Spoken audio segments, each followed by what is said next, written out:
Mesdames, Messieurs, bonjour ou bonsoir relativement à l'heure à laquelle vous nous suivez. Voici les titres.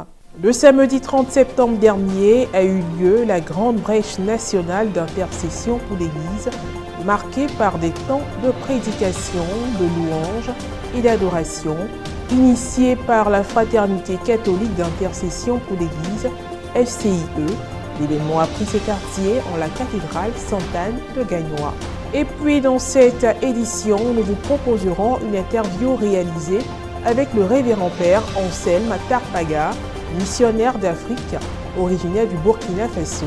Il nous fera découvrir sa congrégation dont les membres sont connus sous l'appellation de Père Blanc. Comme annoncé en titre, le samedi 30 septembre dernier, la Fraternité catholique d'intercession pour l'Église FCIE a organisé une grande prière dénommée Brèche nationale d'intercession pour l'Église. Cette activité qui a eu lieu en la cathédrale Sainte-Anne de Gagnoa a été marquée par des temps de louanges, d'adoration, puis des enseignements. Le commentaire de Morel Poti.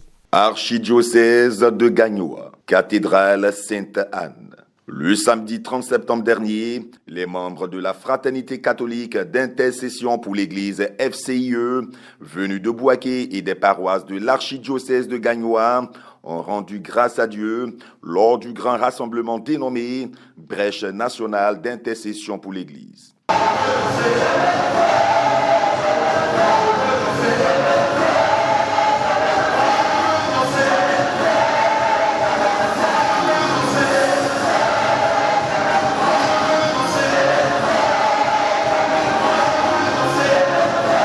Plus du thème principal, les puissances de la mort ne l'emporteront pas sur l'Église. Extrait de l'Évangile de Matthieu, versets 16 et 18. L'activité a été ponctuée par plusieurs interventions adossées chacune à un thème, dont celle du berger Pascal Kouakou, du ministère catholique d'intercession pour la Côte d'Ivoire, MISSI. Alléluia. Amen. Dis à ton voisin, bonne nouvelle. Alléluia. Alors à chaque fois qu'on se réunit pour que Dieu puisse nous communiquer quelque chose, c'est bonne nouvelle. Et je veux bénir Dieu pour le berger. Parce que tout à l'heure, quand on était en train d'adorer, le Seigneur dit, il y a des gens qui sont venus intercéder, mais ne savent pas qu'à la fin de l'intercession, la guérison là est déjà acquise. Amen. Il y a des gens qui sont venus ici, ils pensent à faire des mariages, à ton voisin, à faire des mariages, c'est bonus. Écoute, ce qu'on a fait de faire ici, la brèche d'intercession pour l'Église, c'est plus que ton mariage, ton visa. Dis Amen. Alors, Dieu a donné déposer en toi la capacité de changer les choses. Être collaborateur de Dieu dans l'intercession. C'est l'onction que tu as donnée recevoir. Dis Amen. Alors, tu ne peux pas être en train de prier, d'intercéder pour le plaisir.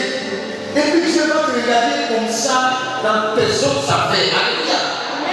Alors, donc sois tranquille. On ne va pas forcément te poser les mains, les pieds, les orteils, les coudes.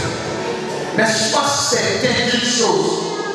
Dieu est sérieux avec ses affaires d'intercession. Et donc quand tu intercèdes, il y a ce qu'on appelle les réprouvés. Dis Amen. Pour rappel, la Fraternité catholique d'intercession pour l'Église, FCIE, est une communauté nouvelle créée depuis le 26 juillet 2014 par le père Alain Kouadio de l'archidiocèse de Gagnoa. À présent, allons à la découverte des missionnaires d'Afrique, communément appelés Pères Blancs.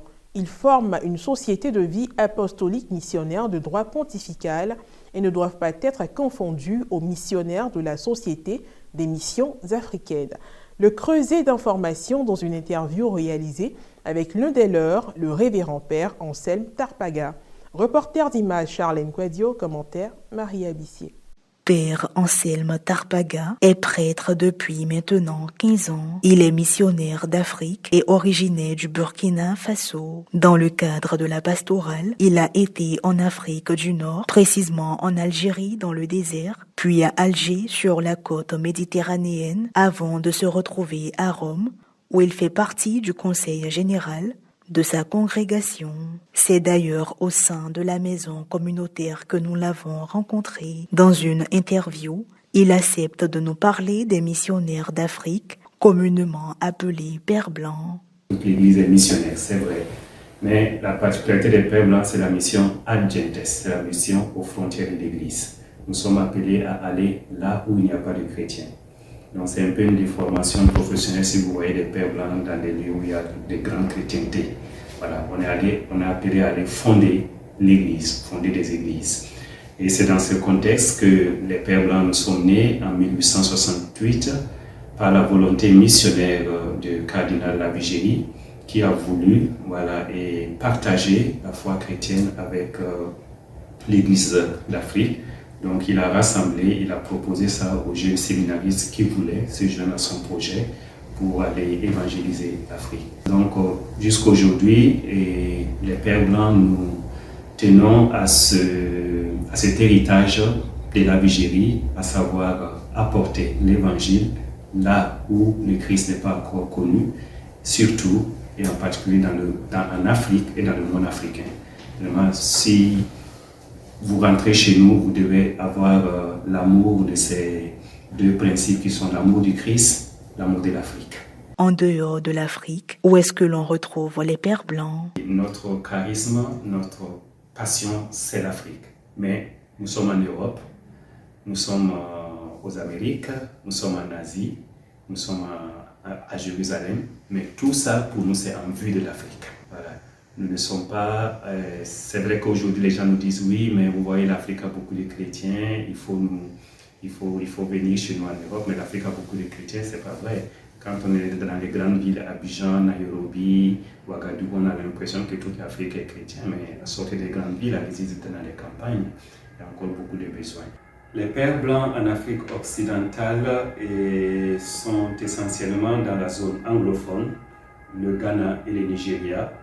Le Nigeria, c'est beaucoup plus tard, mais le Ghana, le nord du Ghana, était évangélisé par les missionnaires d'Afrique, les Pères Blancs.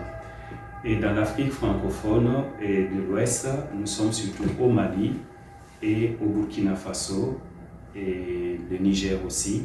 Et récemment, nous sommes en Côte d'Ivoire et surtout au nord. On était au nord et après, on a ouvert la maison de théologie à Abidjan. Aujourd'hui, que peut-on dire des vocations à la vie missionnaire? Je pense que la vocation, Dieu merci, en Afrique, on a assez de vocations. On n'aura jamais assez, mais je peux dire on a assez de vocations. Maintenant, nous prions Dieu que ces vocations vraiment soient modélées, formées à une vraie identité missionnaire.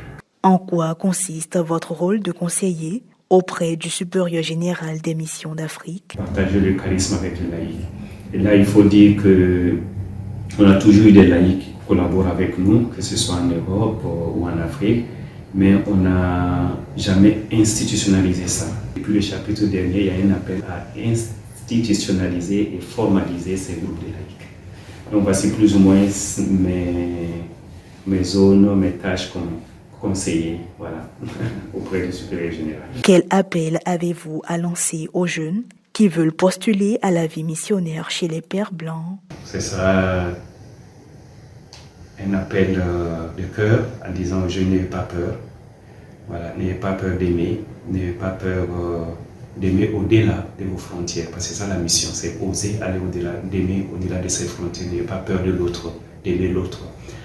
Et oser quitter son pays, sa terre, aller dans un autre pays, apprendre la langue, vivre comme eux, rester au milieu de ce peuple d'évangile. Donc je dis aux jeunes, n'ayez pas peur d'aimer le Christ, n'ayez pas peur d'ouvrir vos cœurs à des aspirations plus grandes, plus larges, qui vont au-delà de vos frontières. Missionnaire d'Afrique, Père Blanc, une passion pour l'Afrique et le monde africain. Point final à cette édition d'information. Merci de l'avoir suivi, que je veille sur nous. À très bientôt.